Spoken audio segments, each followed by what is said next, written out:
ঈদে ঘরমুখো মানুষের দুর্ভোগ কমাতে প্রেমতলা সেতু চালুর খবরে স্বস্তি ফিরেছে শরীয়তপুর সহ আশপাশের জেলার যাত্রীদের মাঝে।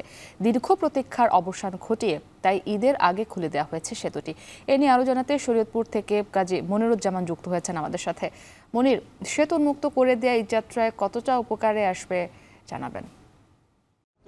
বেশ গুরুত্বপূর্ণ একটি সেতু এবং সেতুটি 15% কাজ বাকি রেখে নির্মাণ কাজ বাকি রেখে কিন্তু এই মাসের চলতি মাসের 3 তারিখে যানবাহন চলাচলের জন্য খুলে দেওয়া হয়েছে। যদিও সেতুটির এখনও অ্যাপ্রোচ সড়কের 150 মিটার অ্যাপ্রোচ সড়ক কিন্তু নির্মাণ শেষ হয়নি। এর ফলে মূলত জনসাধারণ বা যানবাহনের বেশ উপকারে এসেছে। আমরা বলতে পারি যে পুরনো যেই সেতুটি রয়েছে সেটি 3 মিটার প্রস্থের ছিল। সেই সেতুটি ঝুঁকিপূর্ণ ছিল এবং সেতুটি দিয়ে যানবাহন চলাচলের সময় কিন্তু উভয় প্রান্তে যানবাহনগুলোকে অপেক্ষা করতে হতো এবং ঝুঁকিপূর্ণ থাকায় কিন্তু সবসময় আতঙ্কে পারাপার হতো এই যানবাহনগুলো। আর এই দীর্ঘ 190 মিটার দৈর্ঘ্যের এবং 10.3 মিটার প্রস্থের এই দীর্ঘ সেতুটি খুলে দেওয়ার ফলে কিন্তু অনেকটাই স্বস্তি ফিরেছে যানবাহন চালক এবং জনসাধারণ মধ্যে যাত্রীদের মাঝে।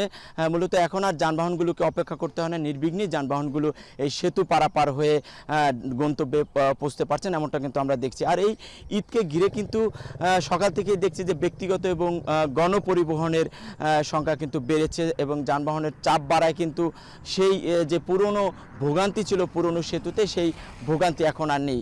এই সেতুটি 2019 সালে মূলত 19-20 অর্থ বছরে নির্মাণ কাজ শুরু হয় এবং দীর্ঘ 5 বছর পর কিন্তু 15% কাজ শেষ অসমাপ্ত রেখে, অর্থাৎ 85% কাজ শেষ হয়েছে। সেটা রেখেই কিন্তু সেতুটি জনসাধারণের জন্য খুলে দেওয়া হয়েছে। আমরা সড়ক বিভাগের সাথে কথা বলেছিলাম দীর্ঘসূত্রিতার কারণ সম্পর্কে। তারা যেমনটা বলেছেন যে আসলে সেতুর উভয় প্রান্তের যেই অ্যাপ্রোচ সড়কের জমি ছিল সেই জমি অধিগ্রহণ জটিলতাই মূল সমস্যা ছিল এবং সেই সমস্যা কিন্তু এখনও কেটে যায়নি। পূর্ব প্রান্তের এখনও 150 মিটার যেই অধিগ্রহণের জমি রয়েছে সেটা 24 নম্বর এলএকেস তারা এখনও বুঝে পায়নি।